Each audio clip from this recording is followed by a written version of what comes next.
अगर आपको औरंगजेब का कबर तोड़ना है तो बेशक तोड़िए। और पानी की उपलब्धता क्या था? तो आप कबर खोदने में लगे हुए हैं। कोई मजबूत जवाब।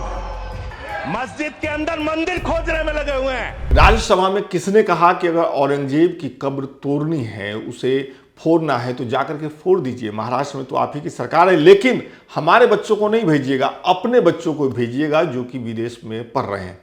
राज्यसभा में ही देश के गृह मंत्री अमित शाह 2 घंटे बोले। इन 2 घंटों के दौरान उन्होंने आतंकवाद, नक्सलवाद, भाषा के आधार पर हो रही राजनीति को लेकर क्या कुछ कहा। किसने राज्यसभा में बीजेपी से कहा कि अगर आपको ताजमहल तोड़ना है तो चलिए साथ मिलकर के तोड़ते हैं। देश में कब्र खोदने की मुहिम क्यों शुरू हो गई। इसके अलावा दिल्ली हाई कोर्ट के जज के यहां जो कैश मिला आग लगने के बाद, उसमें राज्यसभा में क्या कुछ हुआ, राज्यसभा के सभापति ने क्या रूलिंग दी, क्या व्यवस्था दी, क्या इसी सत्र में इस मसले पर राज्यसभा में चर्चा होने वाली है, आपको बताएंगे। इस सब के अलावे लोकसभा में प्रश्नकाल के दौरान 2 ऐसे दृश्य आए जो आपको देखना चाहिए। तो ये आपका पसंदीदा शो है जिसका नाम है संसद रिपोर्ट। आप ये पूरा शो आखिर तक देख कर जाइए।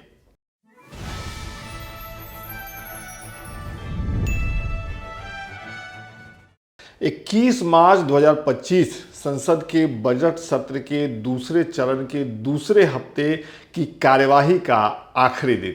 संसद भवन परिसर में आरजेडी सांसदों ने टी शर्ट पहनकर प्रदर्शन किया। इस दौरान सांसदों ने राज्य में ओबीसी तबके के लिए 65% आरक्षण की मांग की।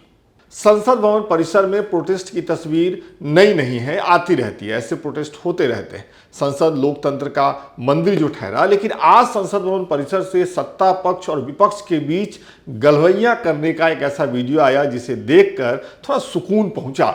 आप वीडियो में केंद्रीय मंत्री और बीजेपी नेता गिरिराज सिंह को सपा सांसद रामगोपाल यादव के साथ हिलते मिलते और बतियाते देख रहे हैं। ऐसी तस्वीरें और वीडियो देश की संसद से आते रहनी चाहिए ताकि देश में मैसेज जाए कि राजनीति की वजह से आपस में लड़ाई झगड़ा करने की जरूरत नहीं है, ये राजनीति की वजह से बंटने की जरूरत नहीं है।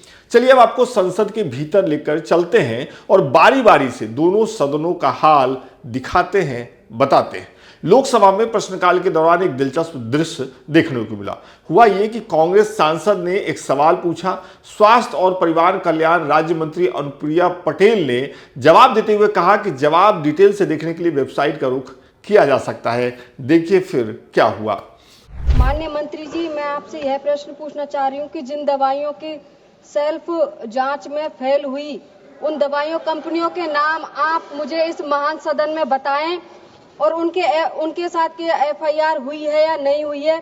पिछले 5 वर्षों में जो नकली दवाइयों के कारण जिन लोगों की जांच हुई है, जान चली गई, विशेष रूप से जो ग्रामीण दूर दराज से क्षेत्र में जो सरकार जिन प्रभावी निर्दोष लोगों की जिस प्रकार उनको कोई मुआवजा मिला है या नहीं मिला है। माननीय मंत्री जी, अनुमति हो तो मैं थोड़ा विस्तार से इस सवाल विस्तार मत करो, आप तो शॉर्ट में बता दो। अध्यक्ष जी, जहां तक ड्रग्स की बात है, एनएसक्यू, स्पूरियस, एडल्ट्रेटेड या मिस ब्रांडेड ड्रग्स की क्वालिटी और एफिकेसी को चेक करना, सेफ्टी को मेंटेन करना, ये नेशनल ड्रग रेगुलेटर सीडीएससीओ की जिम्मेदारी है। ये प्रक्रिया लगातार चलती है। इसके तहत मार्केट सर्वेलेंस की हमारी एक एक्टिविटी है जिसके तहत हम सैंपल्स को ड्रॉ करते हैं, उनकी टेस्टिंग करवाते हैं और अगर वो एनएसक्यू, एडल्ट्रेटेड, मिस ब्रांडेड या स्पूरियस पाए जाते हैं तो हम एक मंथली बुलेटिन अपना चलाते हैं, ड्रग अलर्ट, जो कि cdsco.gov.in हमारी वेबसाइट पर उपलब्ध है। जो माननीय सदस्य ने जानकारी मांगी कि कौन सी ड्रग्स हैं स्पूरियस या कौन सी कंपनीज हैं, क्या एक्शन हुआ, आपको उस पर सारी जानकारी मिल जाएगी। मैं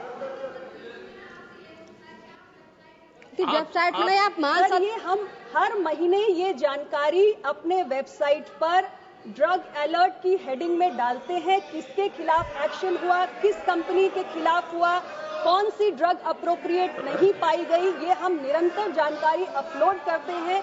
ड्रग्स इन कॉस्मेटिक एक्ट 1940 के प्रोविजंस के अनुरूप जो भी उचित एक्शन होता है उचित फोरम के माध्यम से वो एक्शन लिया जाता है, चाहे किसी को शो कॉज नोटिस देना हो, चाहे किसी का लाइसेंस कैंसिल करना हो, चाहे स्टॉप प्रोडक्शन ऑर्डर देना हो, चाहे स्टॉप टेस्टिंग ऑर्डर देना हो, सब कुछ ड्रग्स एंड कॉस्मेटिक्स एक्ट 1942 के प्रावधान के अंतर्गत किया जाता है। हमारे नाम बताओ क्या कार्रवाई हुई? जवाब स्पीकर साहब को दिया जाता है। तो सर, ये जानकारी अगर उनको किसी कंपनी के बारे में या ड्रग के बारे में चाहिए तो मैं उनको निवेदन करूंगी कि वो हमारे वेबसाइट पर जाएं। ऑनरेबल मेंबर, महोदय, अध्यक्ष महोदय, मैं माननीय मंत्री जी से बार बार मैं वही पूछ रही हूँ कि वेबसाइट में मैं क्या देखूं। मुझे आप इस महान सदन में बताओ कि भाई वो कंपनियां हैं, उनकी जांच तो हो। आप बोलो तो सही। सर, मेरे पास पूरी एग्जॉस्टिव लिस्ट है सर। इतने सारे स्टेट्स हैं, इतनी सारी कंपनीज है। अब अगर मैं पूरी लिस्ट निकाल के पढ़ना शुरू करूंगी तो सदन का आप वक्त यहाँ पढ़ना जाया मत, होगा। आप इनको भिजवा देना। मैं आपको भिजवा दूंगी सारी लिस्ट। आपको कितने साल का ब्यौरा चाहिए?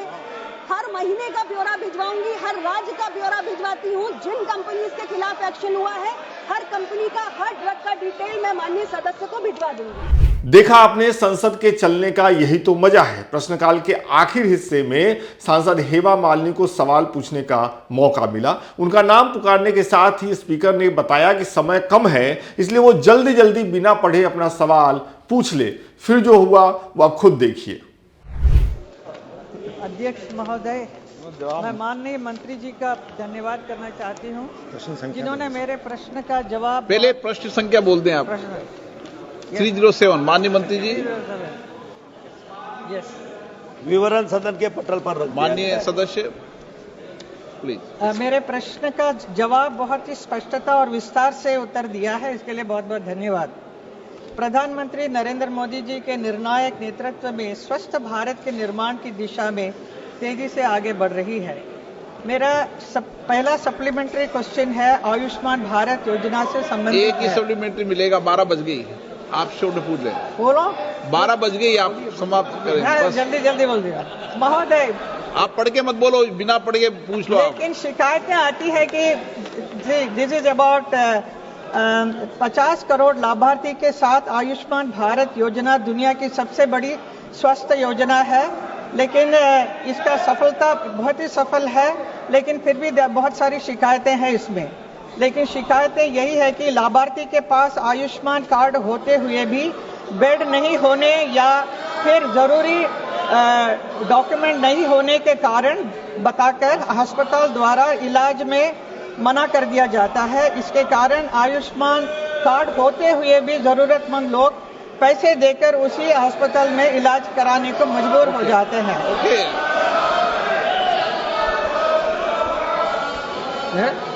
आयुष्मान भारत लगभग 63 करोड़ लोगों को फैसिलिटेट कर रहा है। कोई केस हो तो आप मुझे अलग से बता दें, but 63 crore people are being given the benefit of Ayushman Arogya Mandir, Ayushman Jan Arogya Yojana, which is the world's largest health coverage program, which we have to understand. इसके बाद जल शक्ति मंत्रालय के अनुदान मांगों पर हुई चर्चा का जवाब जल शक्ति मंत्री सीआर पाटिल ने दिया। सीआर पाटिल ने दावा किया कि गंगा नदी की जल गुणवत्ता में निरंतर सुधार हो रहा है। उन्होंने उत्तराखंड से लेकर के उत्तर प्रदेश, बिहार और पश्चिम बंगाल तक गंगा जल में बीओडी के स्तर से संबंधित आंकड़े भी बताए। डॉल्फिन की बढ़ती आबादी का हवाला भी मंत्री जी ने दिया। जल शक्ति मंत्रालय के अनुदान मांगों पर चर्चा के बाद लोकसभा में कृषि एवं किसान कल्याण मंत्रालय के कामकाज पर चर्चा हुई। चर्चा की शुरुआत आजमगढ़ से समाजवादी पार्टी के सांसद धर्मेंद्र यादव ने की। ये तो बात हुई लोकसभा की। अब आपको राज्यसभा लेकर चलते हैं। राज्यसभा में सभापति जगदीप धनखड़ सुबह 11 बजे आसन पर पहुंचे और उनके आने के साथ ही कांग्रेस पार्टी के नेता और राज्यसभा सांसद जयराम रमेश ने दिल्ली हाई कोर्ट के जज के घर मिले कैश का मामला उठाया और उठाते हुए उन्होंने सभापति से रूलिंग की मांग की। लंबे समय बाद ऐसा कोई दृश्य देखने को मिला कि जयराम रमेश की किसी बात को सभापति ने न काटा न ही उन्हें डांटा, उल्टे उन्होंने अपनी रूलिंग भी दी। What bothers me is that the incident happened and did not immediately surface. If it happens with a politician, he becomes a target, a bureaucrat, an industrialist immediately. And therefore, systemic response, which is transparent, accountable, effective, I am sure will be on the way. I will get in touch with leader of the House and leader of the opposition and find a mechanism for a structured discussion during course of the session, subject to their agreement. इस सब के बाद कुछ विधायी काम निपटाने के बाद राज्यसभा में गृह मंत्रालय के कामकाज पर चर्चा शुरू हुई। इस चर्चा में भाग लेते हुए शिवसेना यूबीटी के सांसद संजय राउत ने राज्यसभा में कहा कि एक ऐसा वक्त आ गया है कि उच्च सदन में औरंगजेब पर चर्चा हो रही है और इसके लिए उन्होंने गृह मंत्रालय को जिम्मेदार ठहराया।